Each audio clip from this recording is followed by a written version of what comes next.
Amigos, ¿qué tal? Este es el Tiempo de Ciencia. Es miércoles, usted está con nosotros en sintonía, dejándonos entrar a su hogar. Qué bueno que nos lo permite. Pero antes de iniciar este programa, ¿sabe usted por qué el mar se pone rojo? Fuimos a preguntarle a la gente. Pues yo tenía entendido que la marea roja era un fenómeno en el cual provocaba el deceso de peces. Pero aparte de ello no sabría decirle. Es todo lo que tengo entendido. Pues es un fenómeno que se presenta en las aguas y pues daña al ecosistema marino, hablando en general. Pues según yo es cuando el agua está pues contaminada, no se puede pescar y pues el producto no se puede sacar producto del mar. Las mareas rojas se dan por la cantidad o densidad de células que hay en el mar, entonces es tanta la densidad que su coloración es roja y la marea roja en ocasiones puede llegar a causar daños a las personas. Principalmente se da el daño en peces o moluscos que se alimentan de ellos. La marea roja creo que es una etapa cuando los peces se mueren, se quedan muertos en la orilla. Es cuando los animales aparecen muertos en la marea y no se pueden comer, porque son tóxicos para los humanos. Pues las mareas rojas están dadas por ciertas condiciones climatológicas. Estas condiciones, cuando se cumplen, hace que microorganismos se desarrollen en esas condiciones y florezcan. A eso se le conoce como marea roja. Son microorganismos del fitoplancton y zooplancton, principalmente invertebrados, artrópodos.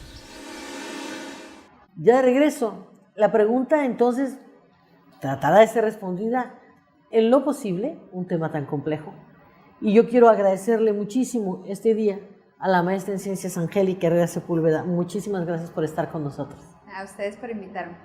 La maestra Angélica nos hizo el favor de enviarnos un fascinante artículo que además fue publicado en un periódico de circulación nacional con un impacto muy interesante y nos hizo entrar en el mundo de las mareas rojas, pero por diferentes motivos, más allá de explicar el fenómeno, que es complejo, y que ahorita le vamos a pedir que nos diga qué es una marea roja, ofrece soluciones o miradas diferentes a las soluciones de lo que podría ser a través de la biotecnología.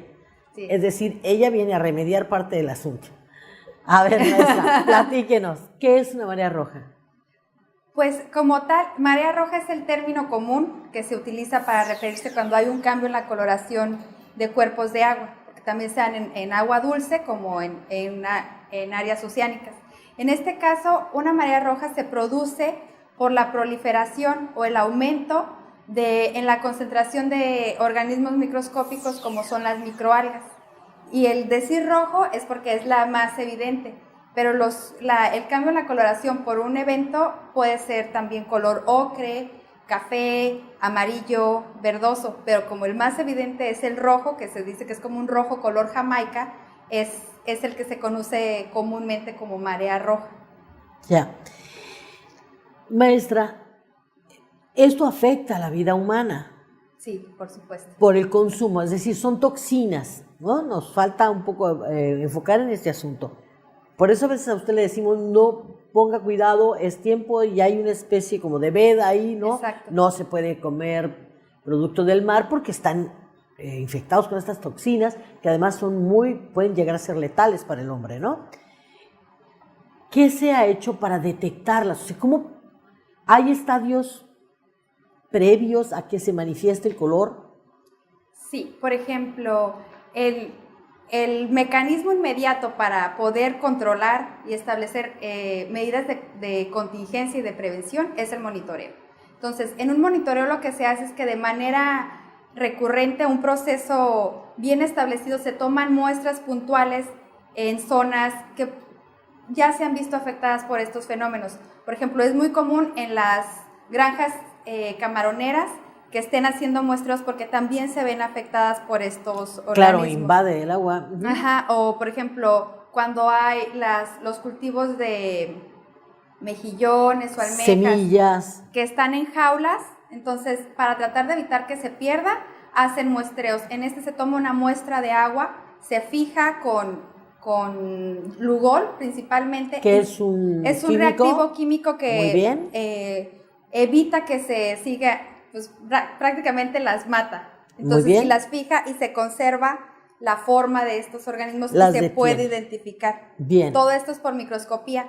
El problema es que hay muchos organismos que son morfológicamente, es decir, por fuera se ven igualitos. Su forma Su es muy forma- similar a la de la toxina. No. No, a ver. En este caso, la toxina está adentro del organismo, Ya. de la microalga. Ya. Y entonces, la toxina a nosotros nos llega por consumir organismos que se comen Que la han comido microalga. microalga. Exacto. Entonces, ¿a qué es similar la forma? La forma, pues son tan microscópicos que Ajá. apenas viéndolos en microscopio puede identificar la forma.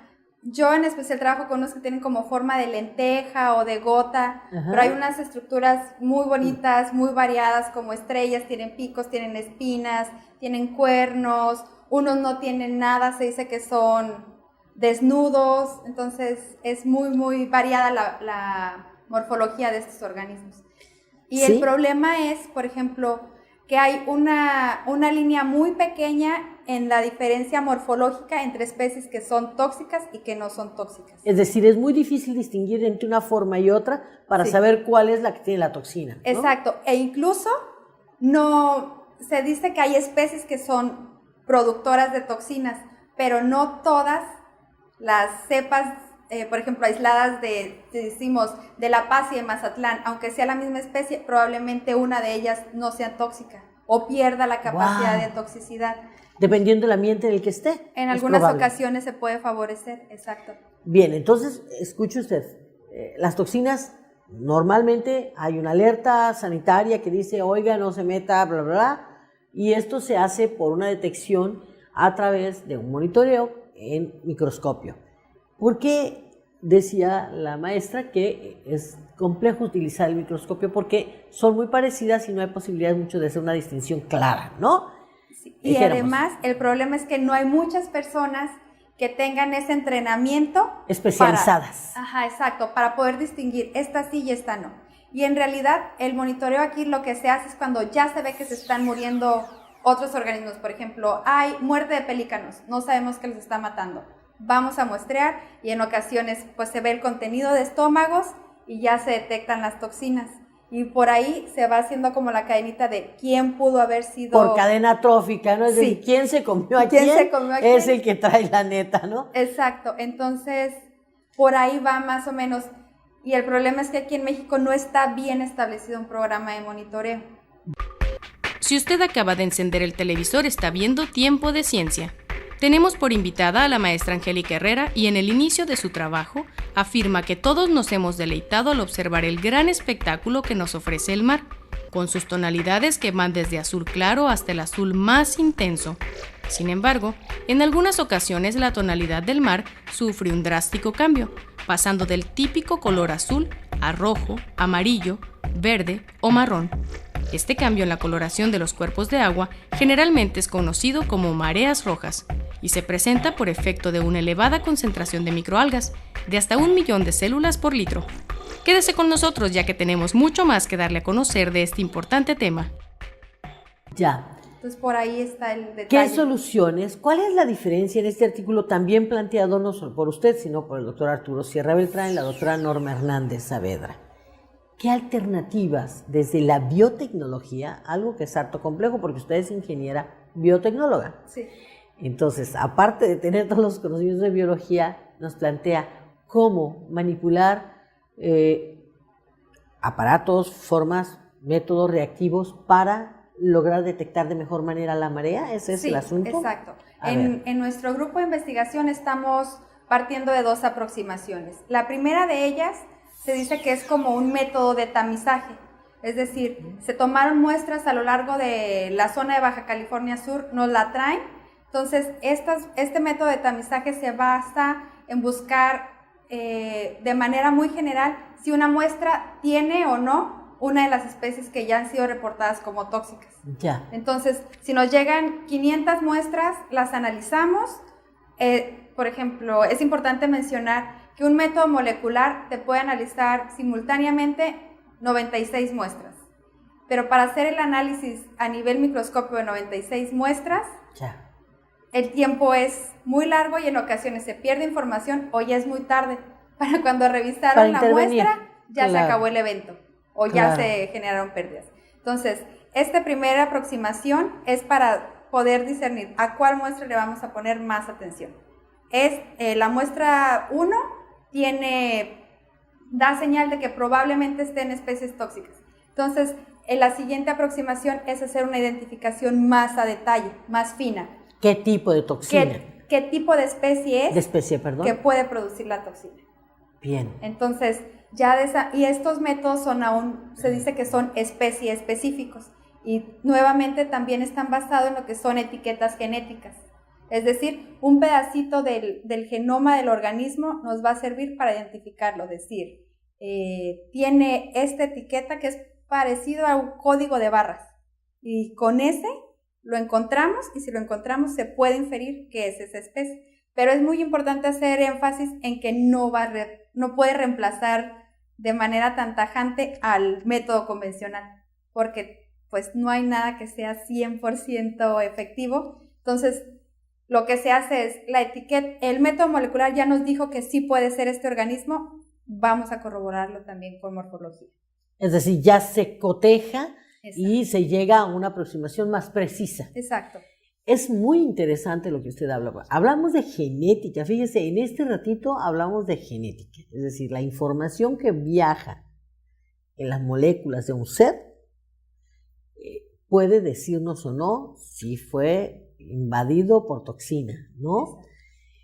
Hablamos también de esta alternativa que, si bien no invalida la otra, permite en menor tiempo, hasta donde entiendo ahora mismo, en menor tiempo llegar al microscopio, pero en menor tiempo. Claro. ¿No? Es decir, por una ruta más corta, el microscopio queda aquí como validación de esta primera prueba, ¿no? Sí. Ya no es la prueba, la gran prueba. No tengo que hacer toda una pesquisa en 300 elementos, ¿no? Para poder validarla.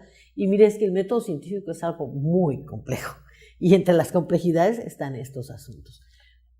Maestra, ¿se está usando ya? ¿Es apenas una teoría que intenta ponerse sobre la mesa para las pruebas? En México estamos casi que en pañales. Podría decir que esta es una de las primeras aproximaciones que se está haciendo. Sin embargo, en el resto del mundo, principalmente en la zona de Europa, es donde ya se cuenta con estos programas de monitoreo, y el avance es increíble porque existen otras estrategias como son microarreglos, que es como miles de estas etiquetitas que dicen qué organismo tóxico está. Tomas una muestra de agua, extraes su material genético y lo puedes poner ahí. Es de manera muy simplificada. Sí, y ¿no? Te puede decir la composición, ya no nomás 1 o 2, sino varias especies que ya han sido reportadas como tóxicas, te dan una respuesta más rápida. Entonces, en México apenas estamos empezando, pero ya hay otros sitios donde sí está muy bien establecido. Incluso desde programas de monitoreo en zonas tan pequeñitas como La Paz, por ejemplo, pero si lo extrapolamos al Mediterráneo, España, Vigo, ellos ya lo tienen establecido. Es como una norma, incluso, dijéramos, forma parte de la norma un monitoreo con estas no, todavía no. Están luchando para trabajo, que se... claro. Bien, pero ya hay un avance científico muy significativo que ha validado, dijéramos, claro, estas pruebas. Desde los 90, yo podría decir más o menos, wow. Es cuando ya se empezó a enfocar un poquito más al uso de herramientas moleculares para el monitoreo de dinoflagellados. Bueno, en realidad no son solo dinoflagellados, son microalgas tóxicas y nocivas. Maestra, ¿cuánto tiempo le va a tomar más estar en este tema? ¿Va hacia el doctorado con este tema? Ya estoy en el doctorado, de hecho. Muy bien. Si todo sale bien, en marzo de este año ya me estoy titulando. Muy en corto. Ay, sí. Ya anda con el nervio de la tesis. Ya anda con el nervio, claro. Pero pues hay una propuesta de proyecto para ver si se aprueba por el CONACYT para darle mayor continuidad. Es importante mencionarles que este proyecto yo lo tomé desde mi maestría. Y desde la maestría dijimos, va a funcionar rapidísimo, pero no, en teoría suena muy, muy fácil, pero sí es un proceso que lleva su adaptación y el manejo de equipos, la búsqueda de herramientas, el tipo de material, pues sí requiere el mayor tiempo de lo que cómo se esperaban. pensaba. Claro, nosotros en 2 años pensamos que iba a salir y ya van 6. Bueno, hay tiempo para todo en esta vida y Sí. particularmente para estos grandes temas que por eso reposan tanto, porque va de por medio incluso la vida humana, ¿no? Es decir, la vida de los seres humanos está implícita en esto. Entonces piense usted, eso que llamamos marea roja, desde el SIGNOR, es un paradero para pensarlo de manera diferente, para pensar cómo actuar preventivamente, de una manera mucho más ágil, para que usted le podamos decir, hey, no se meta al mar, hey, no coma pescado, porque tiene toxinas. Y fíjese usted, antes de entrar le decía, muchas gracias por su artículo de divulgación, que fue leído en una importante medio nacional, y usted me dijo, por fin mis amigas ya saben qué preguntarme cuando vamos a tomar café. Sí. Bueno, eso es lo que se dedica usted, a buscar rápidamente cómo cazar estos bichos y cómo decirle a la gente qué podemos hacer para prevenir por lo menos su consumo de manera inmediata. Le quiero agradecer mucho, maestra Angélica Herrera, su participación y además a la doctora Norma Hernández y al doctor Arturo Sierra que nos haya permitido ventilar este tema como un tema divulgativo. Muchas gracias. Muchísimas gracias. A usted, quédese en Tiempo de Ciencia. ¿Hay más?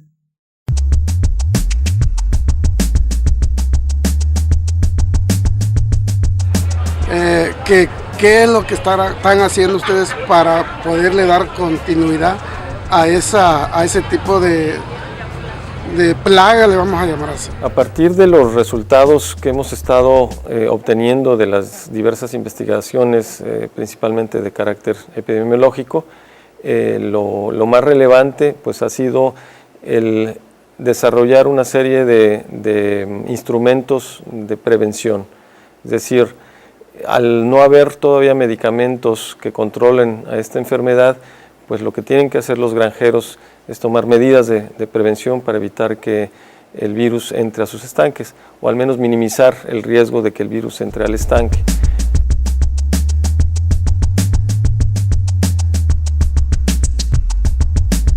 Si existe algún método, alguna vacuna que pueda prevenir que esto siga contaminando dentro de las granjas. En este momento no existen medicamentos que puedan controlar al virus. Uno de los proyectos que estamos trabajando en esta alianza entre investigadores y el sector productivo es la generación de vacunas. En este caso son vacunas derivadas de la tecnología del ADN, que lo que están, digamos, atacando directamente es el sistema del ADN del virus.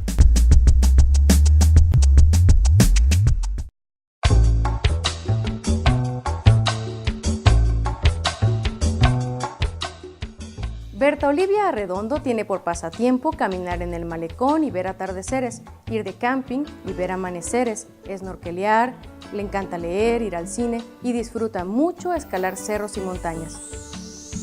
Indudablemente, los valores inculcados en su familia influyeron para que Berta se preparara académicamente. Recuerda particularmente al profesor de química Antonio Ponce en la secundaria. Con mucho entusiasmo menciona que sus clases eran cuentos que le permitían ser en su imaginación parte de la estructura de un átomo. Dice además que sentía cómo se introducía en el núcleo del átomo y que a veces se transformaba en un electrón en busca de niveles superiores para avanzar en su órbita. Vivió la culminación de su sueño infantil en 1983 cuando ingresó a SIGNOR. Ahí se introdujo en el mundo de la investigación, sintiéndose parte del metabolismo de las plantas con las que empezó a trabajar. Arredondo, además, tuvo la experiencia de realizar un año sabático en Israel. Nos comenta que además de trabajar mucho, se percató que SIGNOR cuenta tanto con personal científico como con la infraestructura para avanzar en el tema apasionante de las microalgas. Ella es la investigadora Berta Olivia Arredondo Vega y trabaja incansablemente para usted.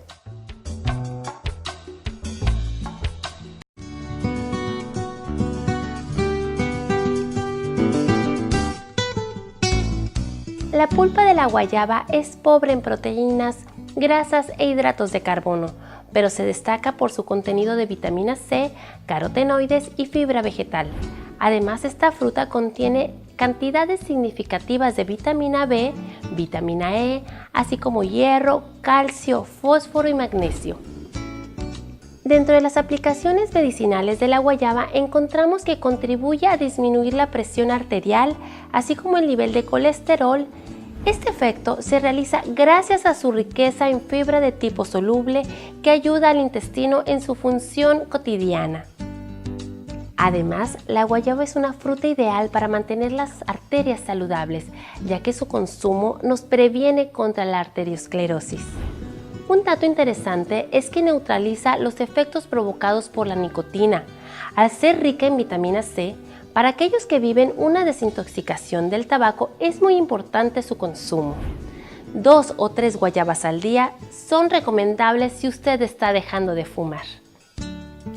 Y recuerde, una sola guayaba antes de que madure cubre el triple de las necesidades de vitamina C al día de un adulto. Este es Tiempo de Ciencia, le invitamos a consumir guayaba.